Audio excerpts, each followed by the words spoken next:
नमस्कार। यो सम्पन्न निर्वाचनबाट चाहिँ नयाँ खालको परिणाम हामी सबैले चाहिँ प्राप्त गरेका छौँ। यो परिणामलाई हामीले चाहिँ विजयी हुनेहरूले मौकाको रूपमा प्रयोग गर्नुपर्यो, पराजित हुनेहरूले सुधार्ने समय मौकाको रूपमा प्रयोग गर्नुपर्यो र एक आपसमा हातेमालो गरेर यो देशलाई समृद्धितर्फ डोर्याउनुपर्छ। राजनीतिक खिचातानी होइन, जनतामा भएको नैराश्यतालाई चिरेर सत्ता पक्षले पनि प्रतिपक्षले पनि सुदृढ भएर यो देशलाई समुन्नत बनाउनेतिर हामी सबैको अग्रसर हुनुपर्छ। कसले जित्यो कसले हार्यो त्यो कुरा मायने राख्दैन।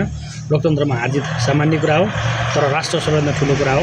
राष्ट्रको हितको लागि हामी सबैले दृढचित्त भएर एक आपसमा चाहिँ सहकारी गर्दै हातोमालो गर्दै काम गर्नुपर्छ। सत्ता पक्षलाई कडा रूपमा प्रतिपक्षले हलीको रूपमा चाहिँ आफूलाई प्रस्तुत गरेर सही रूपमा मार्गनिर्देशन गर्दै मेलो दिने प्रयत्न गर्नुपर्छ। यसमा हामी सबैको हित छ।